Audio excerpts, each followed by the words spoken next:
So we have David. Hello. Hey, how you guys doing? Good. How are you? Oh, pretty good. Yeah, I was just wanting to know if you guys knew that atheism is actually a tool to bring you closer to God. Oh, really? Really? How does that work? Well, it actually works, on the fact that how Christianity and most actual religions are based as far as belief and faith is where it becomes apparent, is when things happen for you. What things? What things? Good or bad. So what difference would a God all make? All things relevant. It's kind of like a lot of rape victims become lesbians, or kids that are molested become homosexuals.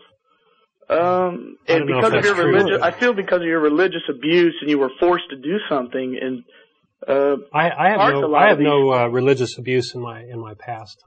I just came to the conclusion that it doesn't make sense and that it's causing a lot of harm. Yeah, and I hate that, but at the same time, atheism also, sometimes as a humanist, is also a good example of humans doing God's will without being told, like you say, without having to depend on Him, because that's really what He... I would debate, whether there even is a God. Right, but besides that, I can guarantee you the God of the Bible would not be a humanist. He would never use that word now.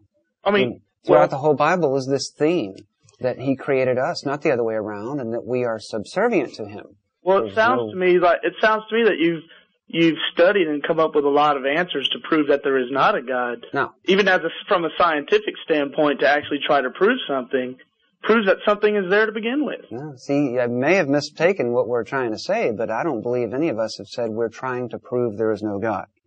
Well, you're saying there is one. Well, for us, we don't accept the claim that there is one. And there have been many claims about many different God ideas made. It's important not to think they're all the same in value. But the bottom line is we do not have a burden of proving or disproving anything. We live our lives naturally, and God beliefs come and go and evolve. But throughout the years, you can hear lots of different crazy God ideas that you will immediately disbelieve right off the bat and say, that's crazy. Common sense says there's no spaghetti flying monster on Mars controlling our fate. Now, are you crazy or wrong or immoral for saying that? Or are you actually sucking up to that spaghetti monster by saying that? No. You're living above that fantasy, and it's one thing if you like to go to the movies and watch that sort of thing. That's a great place for fantasy. But in the real world, we adults eventually discover the important things are what are real. Real friends who are actually there. Real relatives who will show up and help you. I mean, I've always wondered why we're supposed to love Jesus with all our heart when He will never come and shake your hand. He will never look you in the eye. He will never tell you His problems. He will never help you fill out your taxes or babysit your kids, change the diaper, go to the gas station, go to the bank. Forget it. You're not going to get... Those are human things, and real friends actually show up to help you with those things. As a kid, I was told to walk with Jesus and be His friend, right? Don't walk in front of Him or behind Him. You're on par with your friend. Walk side by side. Could never find Him to do that in the first place. And it's a shame that the hypocrites that were in charge of your religious upbringing got a hold of you. And that's a shame. And we don't, and that was real common in at the turn of the century to the 70s and 80s. Where there was, like, when you have small towns where everybody believed the same way, and if you didn't, you were alienated from that group. And Jesus and God do not believe in alienation. They are actually holy. You will need to read John 3:18, not 3:16. Move a little. Everybody says John 3:16. Yeah, continue and read to John 3:18. Jesus was absolutely divisive about religion. Make no mistake about it. He did not say everybody's invited regardless of your beliefs. No way. If you don't go and play His game, His way, on His team, you're not getting onto the field. Simple as that. Do you believe Jesus existed? No, I mean, it's a character in a book of mythology. I mean, there may have been lots of people named Jesus a long time ago, maybe even that part of the world, but the son of a god, no. Right. Now, so you are a firm believer in the theory of the Big Bang, or we could all be a bunch of people, worshiping Collier's Book of Encyclopedias on the Big Bang Theory. I don't know why you have to worship anything. Right.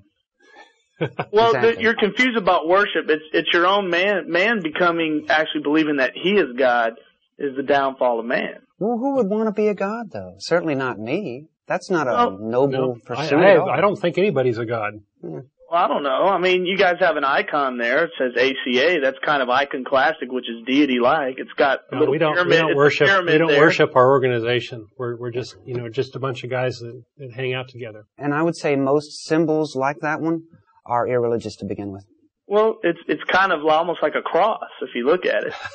I guess if you want to look at it that way, but there are lots of symbols out there, and we've chosen one, and we are not religious. Can we join you guys if we want?